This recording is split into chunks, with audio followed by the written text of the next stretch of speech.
સુરતમાં શ્રમિક પરિવારના એક બાળકને આરટી હેઠળ બ્રોડવે ઇન્ટરનેશનલ સ્કૂલમાં પ્રવેશ મળ્યો હોવા છતાં શાળા દ્વારા 70,000 રૂપિયાની ફીની માંગણી કરવામાં આવી છે. આ વિદ્યાર્થી હાલ ધોરણ 1માં અભ્યાસ કરે છે અને ધોરણ 2માં જવા માટે શાળાએ સ્પેશિયલ એક્ટિવિટી ફીના નામે 70,000 રૂપિયા ભરવાનું કહ્યું છે.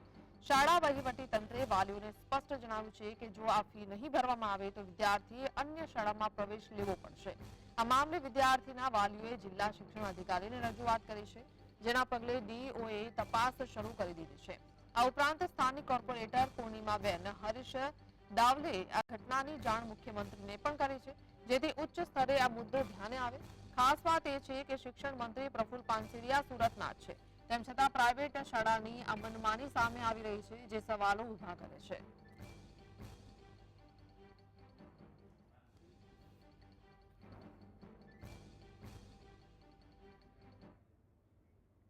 તો સુરતથી સંવાદદાતા શાહીસ આપણી સાથે જોડાઈ ગયા છે. શાહીસ, સુરતમાં જે સ્કૂલનો કિસ્સો સામે આવ્યો છે, શું અપડેટ મળી રહી છે?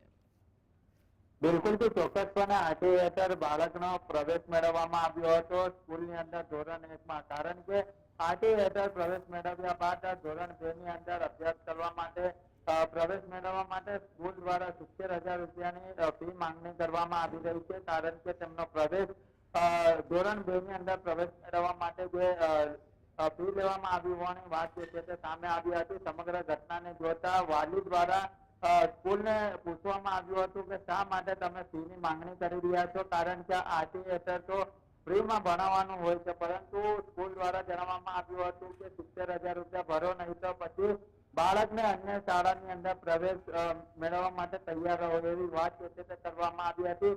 શ્રમિક પરિવાર જે છે તે સુરતની અંદર રહે છે અને સ્થાનિક કોર્પોરેટર અને પરિવારજનો દ્વારા રજૂઆત કરવામાં આવી હતી. આપણી જોડે વાલી પણ ઉપસ્થિત છે અને સ્થાનિક કોર્પોરેટર પણ ઉપસ્થિત છે, એમની જોડે વાત કરવાનો પ્રયત્ન કરી રહ્યા છે. પેલા તમને જણાવીશ કે મુખ્યમંત્રીને પત્ર લખ્યો છે, એનું કારણ શું અને સ્કૂલ તરફથી શું થયું? નમસ્કાર, હું પૂર્ણિમા હરીશ દાવલે, સુરત મહાનગરપાલિકા કોર્પોરેટર. આજે મારા વિસ્તારની અંદર વોર્ડ નંબર 28 પાંડેસરા વિસ્તાર, જેમાં ધરમનગર સોસાયટી આવેલી છે, એ સોસાયટીની અંદર જે પેરેન્ટ્સ રહે છે તેમનું બાળક બ્રોડવે ઇન્ટરનેશનલ સ્કૂલની અંદર આરટી હેઠળ એડમિશન લીધું હતું. હવે એ સ્કૂલની અંદરથી 1 વર્ષ પૂર્ણ થવાને આરે હોય ત્યારે એમને કહેવામાં આવ્યું છે કે તમારે બીજા ધોરણની અંદર તમારા બાળકને મૂકવું હોય તો તમારે અત્યારે ને અત્યારે 70,000 એક્ટિવિટી ફી ભરવી પડે. જયારે આ પેરેન્ટ્સે પૂછ્યું કે અમારી પાસે એટલા પૈસા નથી, શા માટે 70,000 ભર્યું, તો એમણે એવું કીધું કે તમારાથી પૈસા ના ભરાતા હોય તો તમે બીજી સ્કૂલની અંદર લઈ જઈ શકો છો. અને એવું તૈયાર કાગળ છાપેલું હતું ગુજરાતીની અંદર, તો તે કાગળની ઉપર એમની સહી લેવામાં આવી છે. તમે બીજા ધોરણમાં અમારા બાળકને બીજી સ્કૂલમાં મૂકવા માટે લઈ જઈએ. તમે કોને કોને રજૂઆત કરી છે? મેં સુરતની અંદર ડીઈઓ સાહેબને ફરિયાદ કરી છે, માનનીય મુખ્યમંત્રીશ્રીને પણ ફરિયાદ કરી છે અને સુરતના શિક્ષણ મંત્રી પણ સુરતના જ હોય પ્રફુલભાઈ પાનસેરિયા, તો તેઓનું પણ હું ધ્યાન દોરીશ આ બાબતે. बिल्कुल भी अपनी जोड़े वाली उपस्थित है, अपनी जोड़े बात करें तो आप स्कूल में गए थे, क्या बताया गया था और वहाँ से आपको क्या जवाब दिया?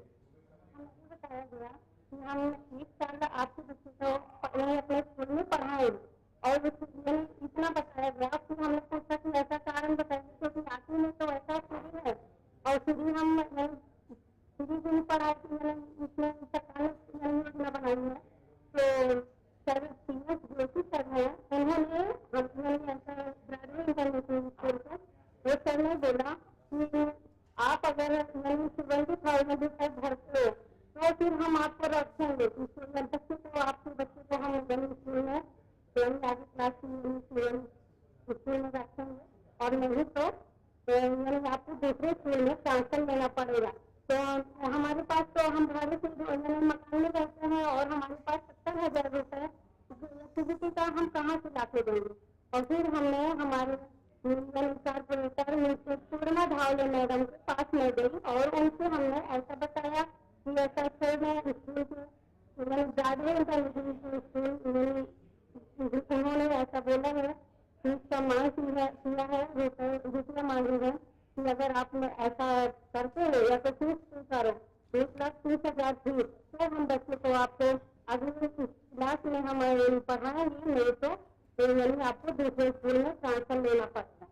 બિલકુલ તો જોઈ શકાય કે એના જે રીતના આ પેરેન્ટ છે અને આ જે કોર્પોરેટર પૂર્ણિમાબેન છે, બંને દ્વારા મુખ્યમંત્રી અને સ્થાનિક ડીઓને જે છે તે રજૂઆત પણ કરવામાં આવી છે, પરંતુ ખૂબ જ ગંભીર બાબત કહી શકાય. જ્યારે ગુજરાત રાજ્યના શિક્ષણ મંત્રી પ્રફુલ પાનસેરિયા સુરતના હોય ત્યારે આવા પ્રાઇવેટ જે શાળાના સંચાલકો જે છે તે તેમની મનમાની ચલાવતા હોય છે અને વાલીને સ્પષ્ટપણે શાળા તરફથી જણાવવામાં આવ્યું છે કે જો તમે એક્ટિવિટીની 70,000 રૂપિયા ફી નહીં ભરો તો પછી તમારા બાળકનું એડમિશન અન્ય શાળામાં લઈ શકો છો તેવી વાત કરવામાં આવી રહી છે અને સહી પણ જે છે તે કરાવી દેવામાં આવી હતી. એટલે કે આ જે બ્રાઉન્ડ અલથાણની જે બ્રાઉન્ડ ઇન્ટરનેશનલ સ્કૂલ આવેલી છે તેની મનમાની સામે આવી છે. સમગ્ર બાબતને જોતા ડીઓ ભગીરથસિંહ પરમાર દ્વારા પણ આની તપાસ છે તે કરવામાં આવી રહી છે અને તપાસના અંતે હવે જે પણ આચાર્ય સામે કસૂરવાર હોય તો તેની સામે પગલાં પણ લેવામાં આવશે. જી જી શાહીસ, આભાર.